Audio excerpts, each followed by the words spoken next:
saya Marcelina Erndom, kelas A semester 6, jurusan Sosiologi.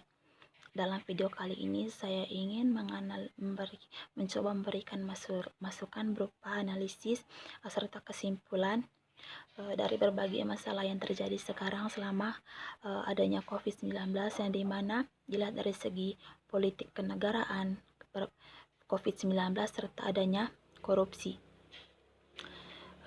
Yang pertama itu tentang pengunduran diri dari seorang pengabdi negara yang dimana bernama Belva Devara. Dia adalah seorang tokoh muda yang minim akan pengalaman untuk menghasilkan sebuah kebijakan. Yang pertama, Belva Devara, ia merupakan pendiri Ruang Guru. Munculnya Ruang Guru yang merupakan pendirinya adalah Belva Devara. Ia menjadi polemik di masyarakat, yang mana masyarakat tidak tahu asal-usul sebuah informasi tentang penyebab dan dampak COVID-19, yang dimana mereka memanfaatkan Ruang Guru untuk mencari suatu kebenaran. Notabene, informasi yang disampaikan di Ruang Guru ini dari berbagai referensi atau sumber yang berbeda-beda, sehingga bisa diartikan informasi itu benar dan ada yang salah.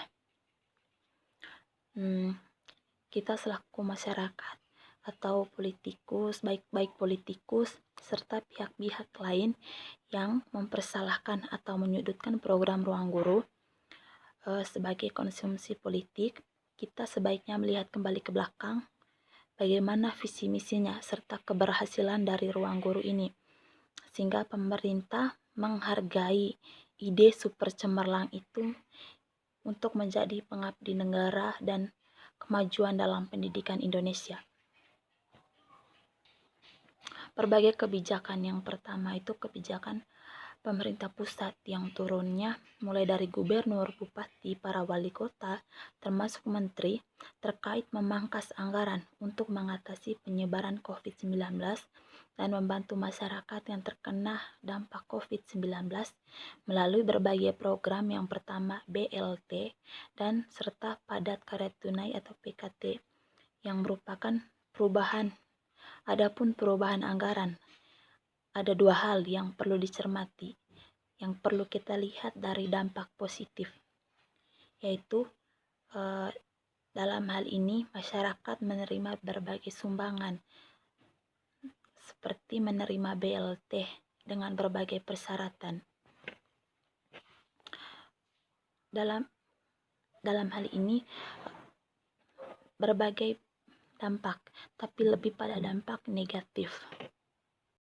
Dampak negatif dari kebijakan pemerintah yaitu pemutusan lapangan pekerjaan, angka kemiskinan meningkat, pengangguran meningkat tajam, penanganan COVID-19 belum maksimal oleh karena pengobatan atau fasilitas rumah sakit yang terbatas, serta berbagai perilaku atau tanggapan dari masyarakat yang tidak mengindahkan kebijakan pemerintah berkaitan dengan penanganan COVID-19.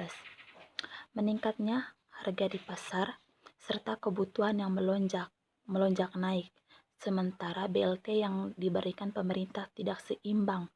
Lebih khusus, ketidakseimbangan ini kita lihat lebih khususnya terjadi di wilayah perkotaan yang tidak sama dengan kebutuhan di masyarakat desa, yang dimana kita lihat sekarang berbagai masalah lain muncul. Kebijakan pemerintah ini tidak seimbang dengan dampak dari COVID-19, sehingga muncul berbagai masalah di tengah masyarakat.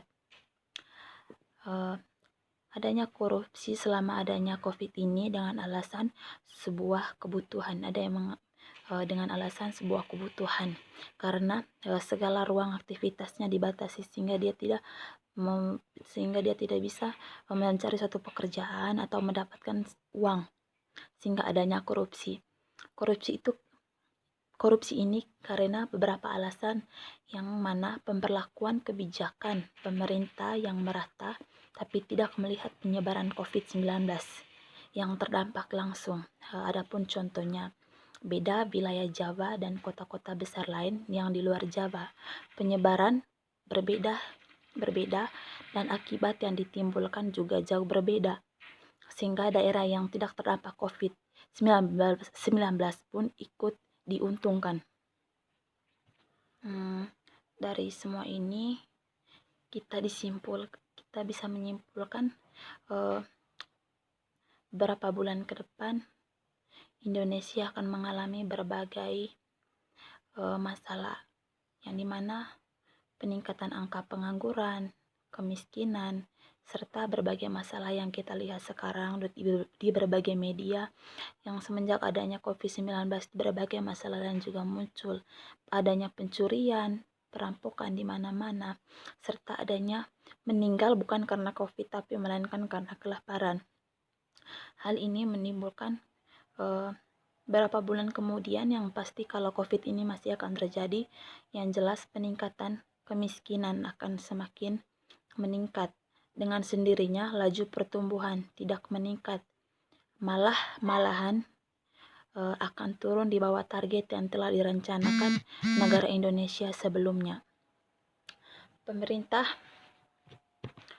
jadi untuk kita semua, kita sama-sama mengharapkan yang terbaik, mulai dari pemerintah pusat sampai dengan daerah, serta pakar politik, ahli ekonomi, serta para medis untuk memikirkan kembali kebijakan-kebijakan serta cara penanganan yang terbaik. Kita juga semua diharapkan untuk tidak berhenti berpikir agar dimana negara kita tidak terjerumus ke dalam jurang kemiskinan. Para pemimpin baik juga kita dilihat dari segi agama, di mana pemimpin agama dan tokoh-tokoh yang diwajibkan untuk memberikan masukan yang terbaik kepada negara serta masyarakatnya atau umatnya untuk menaati himbauan atau aturan pemerintah lewat mimbar, rumah ibadah, atau seperti ibadah setiap hari minggunya dalam sebuah ibadah secara online. Hal ini mungkin dengan berbagai hal ini mungkin membantu masyarakat kita untuk saling mengerti dengan keadaan yang terjadi sekarang ini. Dalam hal ini kita mungkin menyadari dalam kasus ini mungkin ada berbagai politik yang dilakukan atau berbagai masalah lain yang dimana mereka akan memperoleh keuntungan. Misalnya yang kita ketahui sekarang, negara kita Indonesia dengan sangat mudah terserang virus ini, yang pasti kita membutuhkan obat atau pencegahannya, dan obatnya hanya dimiliki oleh negara Cina atau negara yang menyebarkan virus ini. Yang pasti dalam hal ini Cina merupakan penyebab pertama adanya virus. Mereka akan memperoleh sebuah keuntungan yang mungkin banyak korban jiwa, tapi dalam hal ekonomi mereka tidak akan pernah merasa kekurangan. Dan bahkan ada yang beranggapan bahwa dengan adanya virus ini, warga negara Cina yang begitu banyak akan berkurang, sehingga tidak begitu banyak biaya yang dikeluarkan pemerintah untuk membangun perekonomian mereka kembali. Kita bayangkan saja sekarang ini begitu banyak negara sengsara dalam segala hal, aktivitas social distance yang ditetapkan, yang sekarang Indonesia PSBB yang diterapkan, yang dibatasi, semuanya dibatasi, dan banyak kebijakan yang diberikan. Terus kalau begini terus, yang ada masyarakat akan sengsara dari mana mereka memperoleh makanan, gitu yang kita pikirkan sekarang. Begitu juga dengan keadaan pemerintah yang tanpa punya pemasukan, tapi yang ada pengeluaran biaya untuk COVID-19. Bagaimana kalau hal ini terjadi untuk kurun waktu yang lama? Apa yang akan terjadi? Yang ada negara kita akan semakin miskin, sistem pendidikan akan berkurang, serta berbagai masalah banyak yang akan terjadi. Walaupun berbagai kebijakan pemerintah, kita sadari bahwa itu adalah untuk kepentingan kita sendiri. Terus bagaimana dengan nasib masyarakat yang kurang mampu, yang sekarang banyak menimbulkan masalah? Bagaimana dengan nasib mereka? Yang perlu kita sadari, negara kita Indonesia adalah berbagai suku, ras, yang dimana terdiri dari suku dengan jumlah penduduk yang begitu banyak. Dari semua yang saya jelaskan di atas, ada beberapa kesimpulan yang saya ingin jelaskan, atau saya ingin berikan masukan, yang mana kesimpulannya berapa bulan ke depan Indonesia akan mengalami berbagai masalah lain, peningkatan angka pengangguran yang akan terjadi, kemiskinan, sehingga dengan sendirinya laju pertumbuhan tidak meningkat, malah turun di bawah target yang telah direncanakan negara Indonesia sebelum adanya COVID-19 ini. Sekian dan terima kasih.